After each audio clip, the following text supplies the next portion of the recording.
I recently got the chance to stay at the Inn at 500, located in the heart of downtown Boise. With complimentary drinks at check-in and spacious luxe penthouses and suites, it's an ideal spot for celebrations and your visitors. It was the perfect place for me and my husband to sneak away for a little staycation. We loved the cozy fireplace in our room and the balcony with gorgeous views of the city skyline, where we shared coffee in the morning. Ready to plan an unforgettable Boise stay? Book now at inat500.com. Today on CityCast Boise, with the election results beginning to settle, the question on everyone's mind is, what will a second Trump presidency mean for Idaho?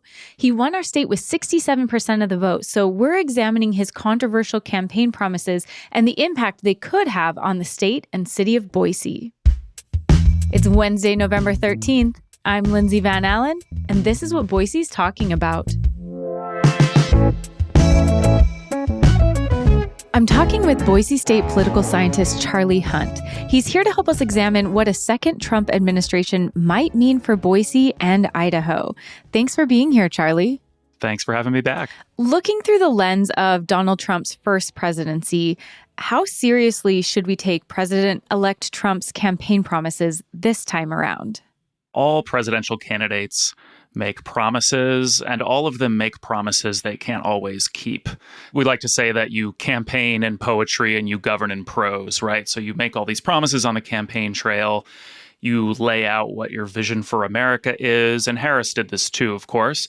But then once you actually get to the White House, what is politically feasible, what's financially feasible, what's logistically feasible, right? The government is not always known for doing things in the most efficient way, even under the best of circumstances. And so, all these sort of promises that he has made over the past couple of years when he's been campaigning, one thing I can sort of guarantee is that not all of these things are going to come true. Some of them will, some of them won't, and it'll depend on the politics of whatever individual situation we're talking about. And I know that several of his campaign slogans are very concerning to people. That's why people are wondering what could happen, especially the rhetoric surrounding minority groups and reproductive health care. And those were a focus of Trump's first term. So I think people are trying to gauge, what is the appropriate level of worry? What do you think? Yeah, I think for those who are, let's say, concerned about reproductive rights and reproductive health care, I think there are things that the sort of incoming Trump administration could do at a regulatory or administrative level, tweaks around current law. But a national abortion ban would need to go through Congress. And although it's looking like Republicans are going to control both the Senate and the House, both of them are going to be pretty close, kind of by the skin of their teeth. And a national abortion ban to pass the Senate would really realistically need 60 votes unless they were willing to get rid of the filibuster, which Republicans have said they won't do. But of course, you never know for something like this.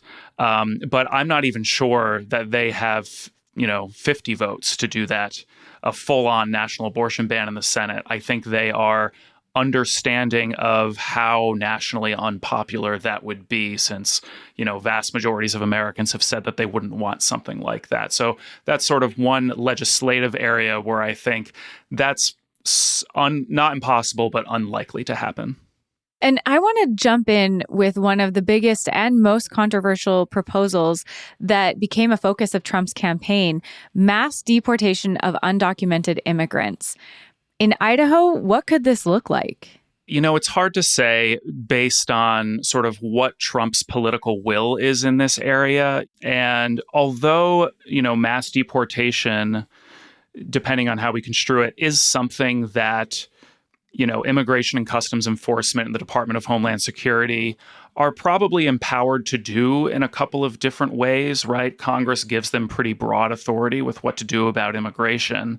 But presidents in this case, right, are restrained by a couple of things. One is public opinion. Now, that may be less of a thing this time since he's term limited, right? He's not running again. And so maybe he feels like he can just ignore public opinion. And of course, the other is the logistics of the situation, right? finding all of these undocumented immigrants, getting states and localities to go along with the plan, to cooperate, getting local law enforcement to cooperate, and if not, getting immigration and customs enforcement officials sort of on the ground and doing this work. That's an incredibly big administrative lift and logistical lift. But in Idaho, in particular, right, if this were to go through, I think some of the implications, particularly for our economy, sort of set aside, even for a second, like the human suffering element of this, which obviously is incredibly important, right, and shouldn't be overlooked. But economically, most estimates are that this would be pretty economically devastating, not just for Idaho, but across the country. Yeah, well, I mean, just in Idaho, taking a really narrow focus on our state, the dairy industry and agriculture rely heavily on the labor of undocumented workers. And those are the largest economic drivers in the state. So losing that workforce, just economically, the impact could be potentially devastating. Absolutely. So, the sort of line about undocumented workers, and it's largely true, is that, these are the folks who are sort of coming in to try to, get new opportunity or reconnect with their families and are doing the jobs that Americans who are already here either don't seem to want to do or don't seem to want to do for the pay that, dairy farmers or the ag business or all of these other areas are willing to pay them. And so that's where the disconnect is from both an employment perspective and from the perspective of being able to, run a dairy business and put milk on people's tables and things like that. That would make it really, really hard for Idaho farmers, I think, to be able to be competitive, nationwide and worldwide.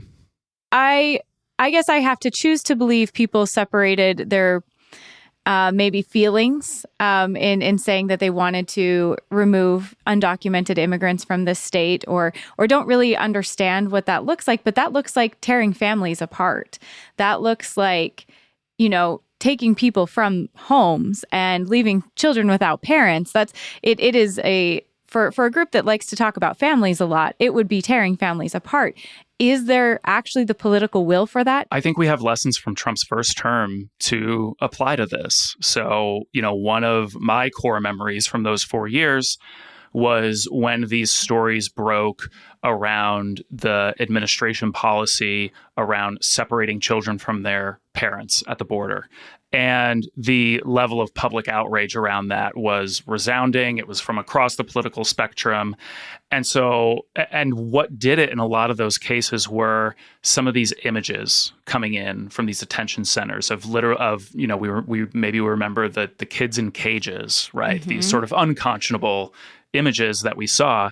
And I have to imagine that if you see an administration, sending in the military or the National Guard or ICE into people's homes or sort of around communities, because then you start to see people torn away from their families and you think, wait a minute, I wouldn't want that happening to my family. And so, this is where you get that disconnection between people's sort of political opinions, the way they think about them in campaigns, and then seeing what it actually means. I think Trump found this with repealing Obamacare or trying to repeal Obamacare in 2017, 2018, that, not being willing to think through pushing a new kind of healthcare system while taking away something that people had already grown to like was not a good political strategy. And I'm cautiously skeptical that he would be able to undertake something like this in a way that did not also turn public opinion completely against him. But I've been wrong before.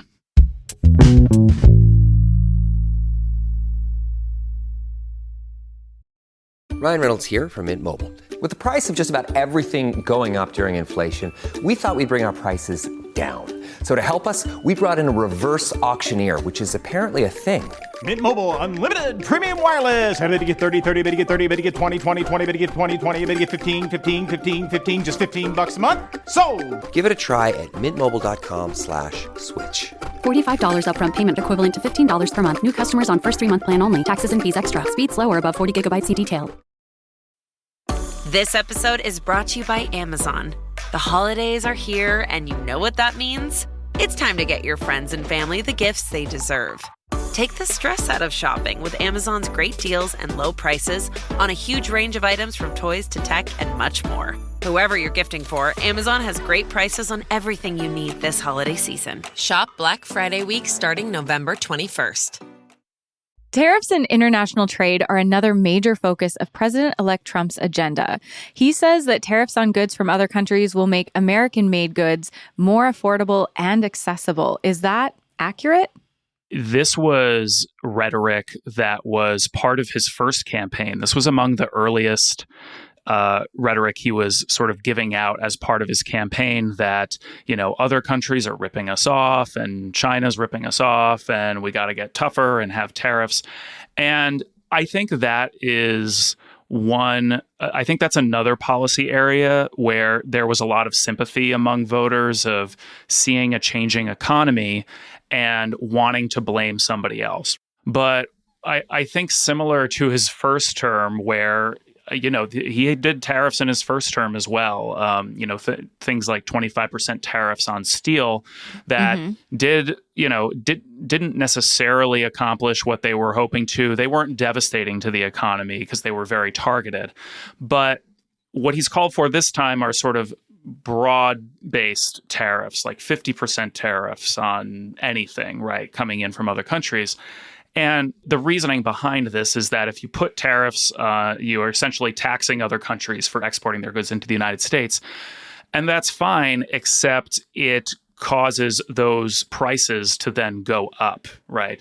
And so if one of your main goals is to address inflation, right, to address rising prices, and I do think that was probably on a lot of people's minds in this election, a lot of voters' minds, then this is not necessarily the way to do it. Whether I'm not an economist, like whether it's a good idea or not is maybe up for debate, but it's using a very blunt instrument in a way that would essentially amount to, raised prices. Because if you're taxing foreign governments, your foreign companies, bringing their goods in, then that is money that they have to make up somewhere else. And they're not going to take it out of executives' paychecks. They're going to build it into the prices of those goods in American markets. Yeah, and that's kind of what I've seen is if you implement a tariff, we, the common everyday people, are the ones who end up paying more for the things that we need. One thing that I heard people say as a reason why they supported Trump and support these tariffs is the idea that after a tariff is implemented, there will be more American manufacturing, or the price of American goods will be more affordable. Is that realistic? I mean, the price of American goods might become more competitive, but they won't necessarily come down, right? In comparison to, say you have an American-made television, right? Versus a television, most of the parts of which are made in China or, Japan or Taiwan or Singapore or something like that. And you essentially raise the cost of importing those goods, then the price of the non-American made television goes up, but the price of the American made television doesn't necessarily go down. There are big macro factors of the economy, like automation of jobs, that I think are much more responsible for the decline in American manufacturing jobs than just competition from China. And that's not something that's going to get solved by a tariff. And in his first term, the trade war that Trump kicked off actually ended up hurting Idaho farmers overall. Would doubling down on these policies continue to negatively impact Idaho agriculture? I think possibly. I think it depends where he is able to apply these tariffs and where he is able to apply these policies in specific. If you look at agriculture and you're looking at tariffs on major on food coming in from South America or some of these other countries, then yeah, you might be looking at higher prices. And again, ag is another area where you see more monoculture farming and things like that are really changing the agricultural economy and that are having way more effects on Idaho farmers than, any one tariff. But if you have these tariffs coupled with what we were just talking about, this sort of mass deportation, then you're not going to have the workforce able to meet the new demand for these kinds of, new agricultural industries that Idaho farmers would be looking to get into if they were helped along by tariffs, making them more competitive. A lot of, economics is not a fine science. It's not like you put one thing in over here and automatically something comes out over here. It is an art and a science in a lot of ways. And so it's hard to say exactly what the impacts would be, but it's not like this is a, one size fits all approach. Yeah. And so many of these different areas are interwoven and interconnected in different ways. So there's potentially a lot of impact that we just might not recognize at this moment either. And addressing something you brought up earlier about, how wages hopefully would go up, but it's not, it's not perfect and it's not at the same time. Usually they're lagging.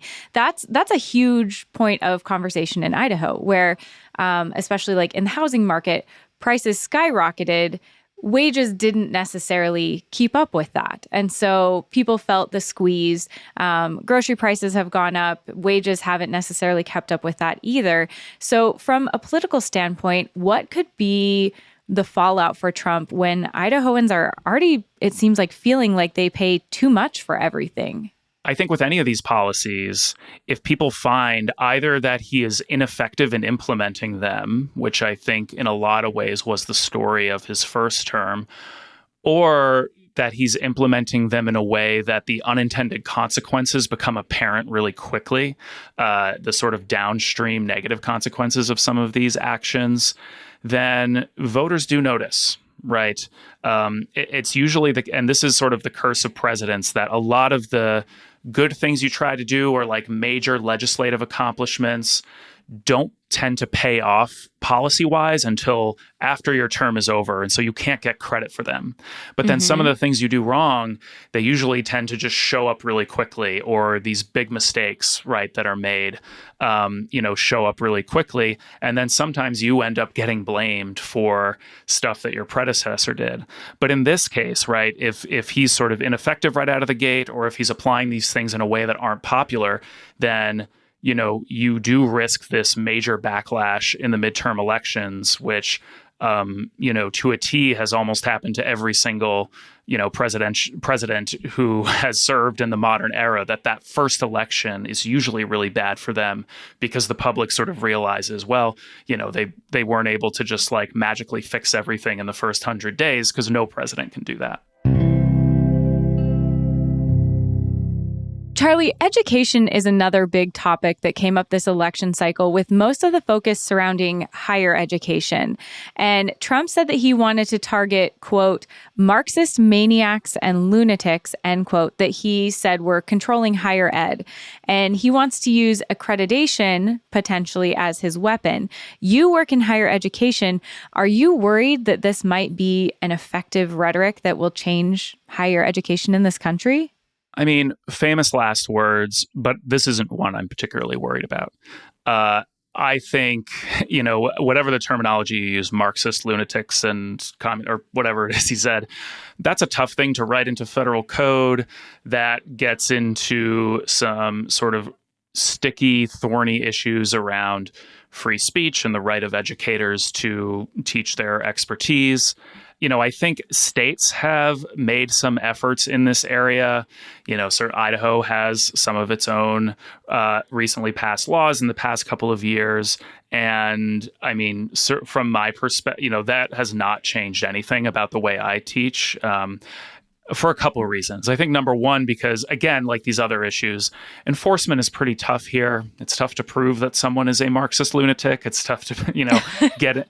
What's the like? How do you test for that? How do you assess for that? It's a simple blood test. I mean, you have to have like people in the classrooms monitoring teachers and things like that. That's not something that even I think a lot of really conservative parents would really want in higher ed classrooms. That would sort of, it really would sort of defeat the entire purpose of higher ed. So enforcement is an issue here. The other thing is that this simple issue of like, this just is not happening. Critical race theory is not something that's being taught in a ton of classrooms. This isn't something that my students would ever have heard of if it was not coming up in the news as a conservative talking point. And so, I think again, this would be a risky area for the administration to wade into without really understanding what it is they're trying to do. Now, I think the most likely outcome for something like this would be something in the vein of what Idaho did, which was sort of a law or a set of laws that didn't necessarily have a ton of teeth, that was more symbolic rather than anything else. And that, I frankly, that law I haven't thought about in a long time. Like it's not something that I think is likely to change the way a ton of folks in higher ed teach. But I think, again, this is like the logistics are hard. The enforcement is hard. These kinds of more culture war kind of issues strike me as much more niche issues that probably were not the driving force behind a lot of folks' votes for Trump this time around. And that makes it really politically difficult to try to get anything done in this area.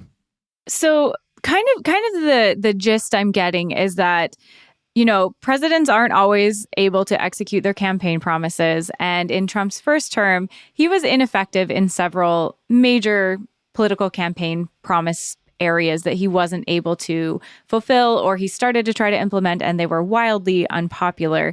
I think a concern I personally have is that with President-elect Trump, we've already seen in his first term, he doesn't concern himself with the norms of Washington or, the checks and balances necessarily in our governmental systems. And will those be effective in stopping him this time? Or do you think because this is his last term, he will generally just disregard them? It's such a good point, Lindsay. I think that is the wild card. I think it's how far is he willing to take executive authority, and then how much will Congress or the courts be willing to stand up to him, or how robust will the federal bureaucracy be, which is generally resistant to big change like that. My inclination is that he's going to find himself frustrated that maybe he has this vision of, we're just going to destroy the bureaucracy and then do whatever we want. I think that's a lot harder than it looks, but he is. The part of it that does sort of raise some questions or concerns for me are, he is a non-traditional, shall we say, political figure and president, and has not shown the same kind of respect for institutional norms, right? Not so much the rules or the Constitution, though he's shown disregard for that as well. But the norms, the sort of cultures of these institutions that make them what they are. And so, if he's willing to sort of push that to the extreme, and if he finds himself a Congress that will go along with him, then that does open the door to much more sweeping change of the sort that we've been talking about. And it makes all those logistics easier, that enforcement easier. But at the end of the day, there is always the politics, and there is always public opinion in elections. And so I think he may run into some roadblocks there. Well, Charlie, thank you so much. I know lots of people have questions and are wondering, what does this election result mean? So thank you so much for taking the time to break it down for us and let us have your perspective. My pleasure. Thanks, Lindsay. That's all for today here on CityCast Boise. If you enjoyed the show, why not tell a friend about us so they can hear the latest about what's happening locally? We'll be back tomorrow morning with a debate about whether kids should have cell phones at school. You won't want to miss it.